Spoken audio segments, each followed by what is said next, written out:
हमारा आएगा difficulty information. Difficulty information का मतलब होता है कंपनी को एग्जिस्टेंस में लाना काफ़ी डिफ़िकल्ट है, बहुत सारे डॉक्यूमेंट्स प्रिपेयर करने होते हैं, बहुत सारे रजिस्ट्रेशन पेपर वर्क करना पड़ता है हमें, जिसके बाद हमारी कंपनी एग्जिस्टेंस में आती है। डॉक्यूमेंट्स किस तरह के हमें प्रिपेयर करने होते हैं? हमें मेमोरेंडम ऑफ एसोसिएशन प्रिपेयर करना होता है, हमें आर्टिकल्स ऑफ एसोसिएशन प्रिपेयर करना होता है, प्रोस्पेक्टस प्रिपेयर करना होता है। इन सब को प्रिपेयर करने के बाद हमें रजिस्ट्रार के पास जाके अपनी कंपनी को रजिस्टर करवाना होता है। तो उस पूरे प्रोसेस में बहुत सारा टाइम लग जाता है और बहुत सारी मनी लग जाती है, प्लस एफर्ट्स भी बहुत सारे लगते हैं। तो कंपनी को एग्जिस्टेंस में लाना काफ़ी डिफ़िकल्ट है। नेक्स्ट पॉइंट हमारे पास आएगा lack of motivation. Lack of motivation का मतलब होता है हमारी कंपनी को जो एम्प्लॉयज़ हैं वो ज़्यादा इफ़ेक्टिवली काम नहीं करते, क्योंकि उनकी एक डिसाइडेड सैलरी होती है और उन्हें पता है कि हमें डिसाइडेड सैलरी का अमाउंट ही मिलेगा। अगर बिजनेस में एक्स्ट्रा प्रॉफिट्स हो भी गए तो वो प्रॉफिट्स ओनर के प्रॉफिट्स होंगे, उन्हें एक्स्ट्रा शेयर नहीं मिलेगा, तो वो इफ़ेक्टिवली काम नहीं करते अपने बिजनेस में। पॉइंट हमारे पास आएगा excessive government control.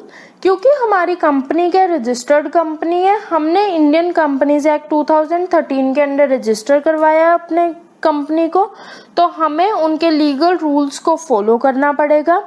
Time to time हमें डॉक्यूमेंट सबमिट करवाने होंगे गवर्नमेंट के पास, गवर्नमेंट के सारे रूल्स को फॉलो करना पड़ेगा, ऑडिटिंग करवानी पड़ेगी, एनुअली अकाउंट्स पब्लिश करवाने पड़ेंगे। तो कंपनी में क्या होता है, गवर्नमेंट का एक्सेसिव कंट्रोल होता है। फोर्थ पॉइंट हमारे पास लिमिटेशन का आएगा delay in decisions. Delay in decisions का मतलब क्या होता है, जब भी कंपनी में कोई डिसीजन लेना होता है तो शेयर होल्डर्स की, बोर्ड ऑफ डायरेक्टर्स की मीटिंग्स की जाती हैं, उन मीटिंग्स में डिस्कशंस होती हैं, रेजोल्यूशंस पास होते हैं। तो कई बार क्या होता है, इन सब प्रोसेस में मीटिंग्स करने में, डिस्कशन करने में, रेजोल्यूशन पास करने में बहुत ज़्यादा टाइम लगता है, और जिसकी वजह से हम एनवायरनमेंट में आई हुई अपॉर्चुनिटीज़ को कॉम्पिटिटर्स के पास बाउंस कर देते हैं। कॉम्पिटिटर्स हमारी अपॉर्चुनिटीज़ ग्रैब कर लेते हैं। तो हमारे पास क्या होता है, ये डिसएडवांटेज होता है कि बहुत ज़्यादा डिसीज़न लेने में डिले होने की वजह से हम अपॉर्चुनिटीज़ नहीं ले सकते। नेक्स्ट पॉइंट हमारे पास आता है ओलिगैरिक मैनेजमेंट। ओलिगैरिक मैनेजमेंट में ओलिगैरिक का मतलब होता है कंट्रोल इन फ्यू हैंड्स। इसका मतलब क्या हुआ, बिजनेस को मैनेज कौन करेगा, बिजनेस को रन कौन करेगा, बोर्ड ऑफ डायरेक्टर्स, और बोर्ड ऑफ डायरेक्टर्स को सिर्फ वही शेयर होल्डर्स कंट्रोल करते हैं जिनके पास कंपनी का मेजर शेयर है। जिनके पास कंपनी का लिमिटेड अमाउंट का शेयर है वो बोर्ड ऑफ डायरेक्टर्स को कंट्रोल नहीं कर सकते। तो इनडायरेक्टली बिजनेस का जितना भी कंट्रोल है वो सारा कंट्रोल फ्यू हैंड्स में चला गया।